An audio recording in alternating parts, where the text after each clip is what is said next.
How was your perception about Pakistan? What a wonderful experience I enjoyed. And it turned out to be more of an experience than I ever would have really expected. We'll definitely come back to Pakistan, probably for a vacation.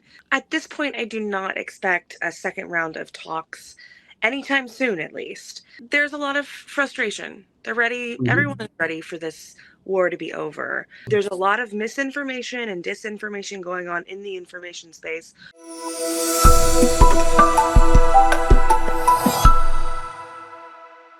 Hello and welcome. This is WeNews exclusive, and I'm Faisal Kamal Pasha. Right here in our studio is Kathleen Dawn Boss, who has been recently in Islamabad to cover Islamabad talks between the US and Iran. And she's been quite fond of Islamabad, as we've seen her social media messages, and she loved Pakistan. And we'd like to talk about the situation of negotiation between Iran and US, and she's covering the White House for a long time, and she's an expert on the White House affairs. Kathleen, welcome to our show. Thank you so much for having me. You've been quite popular here in Islamabad, and you also enjoyed your stay here. So tell us about how was your perception about Pakistan during the stay? Well, I'll tell you, I came obviously for news reasons, for professional reasons. And I knew very little about Pakistan before actually coming, especially in its role that it played in facilitating peace talks. I knew that it was a neutral country, and that's why both sides were helping or were trusting Pakistan to do this role.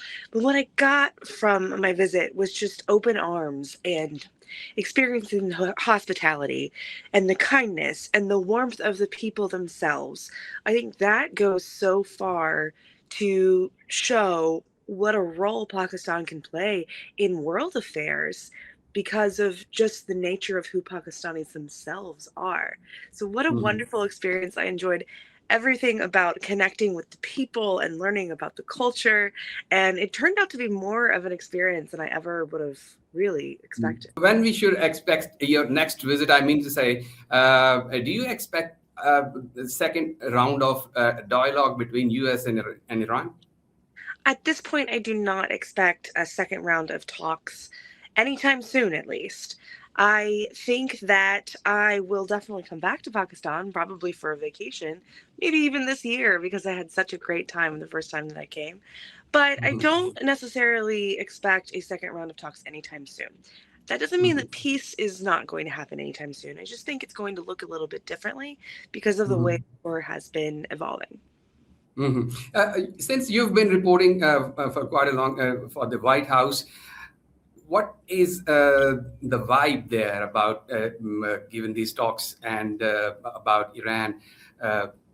What do you see in White House and the U.S. administration? Yeah, you know, there's a lot of frustration. They're ready. Everyone is ready for this war to be over.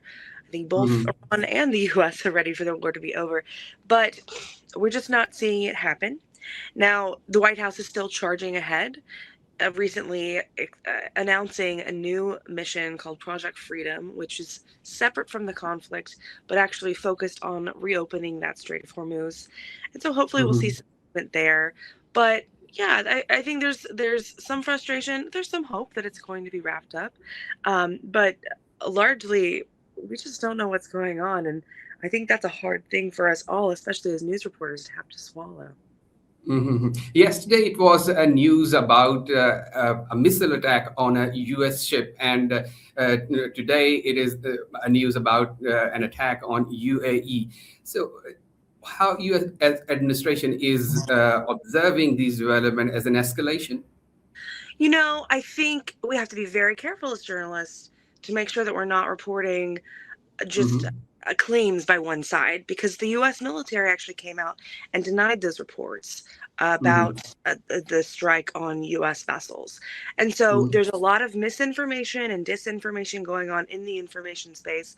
Right now, the U.S. has assessed that the ceasefire is still ongoing, that it hasn't been violated. And so that's the plan that they're going to head towards for in the future. So, how do you see the role of Pakistan? Is Pakistan still playing its role for the mediation, and how effective it is? Yeah, sure. I mean, it still has a very important role to play. Pakistan Mhm. is the individual is the mediator who is sending those messages back and forth. So you don't have the US and Iran directly speaking to one another. They ultimately speak to each other through Pakistan, and that role is going to be important continuing into the future, especially as we don't have bombs flying through the air. Mhm. The US government needs the congressional approval after 60 days. How do you see? Could this go beyond 60 days? So we're already past 60 days, and Hmm. that has been dealt with. What happened was the ceasefire was declared, and according to the president, because the ceasefire was declared and because the active conflict actually ended, that he had determined that that did not violate the 60-day hold, and so now we're into another phase of what's going on, and that I think is another reason why they decided to call Project Freedom something different than Operation Epic Fury, which was associated with the war. There is something like we journalists move around in society, meet common people, talk to ordinary citizens. What the common man feel about this war in Iran? I mean, the U.S. citizens. Yeah, it's hard for me to speak to the common man, right? Because the common man has a lot of different opinions. I Hmm. don't know exactly the breakdown of how everybody feels, but there's not one consensus. Some people are for the war, some people are against the war. Some people just don't understand the war, and a lot of people don't like how expensive their gas is. But others still support the president, support the US, and really are firm that Iran cannot have nuclear capabilities, because that's a threat not just to the US but to the world.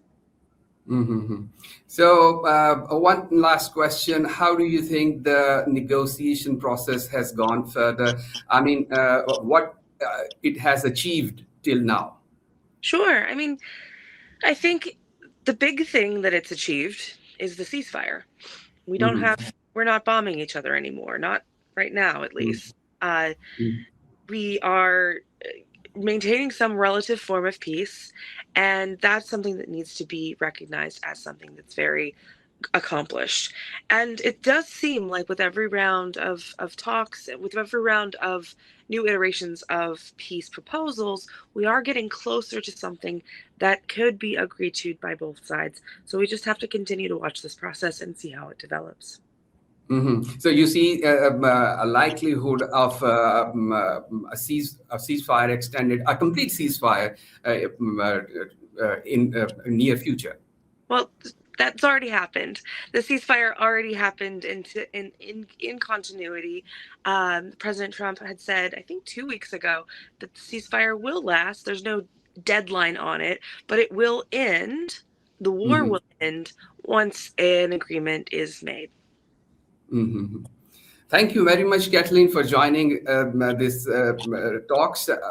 We are happy to know that you stayed in Pakistan and you enjoyed your trip here in Pakistan. And we hope that soon you'll be here once again. Thank you so much. I hope so too. Thanks for your time, viewers, and we hope that it has been good information from the U.S. perspective regarding the U.S.-Iran war that is at halt at the moment. As Kathleen said, we'll join you for the next episode. Till then, goodbye and Allah Hafiz. Keep watching vnews.pk.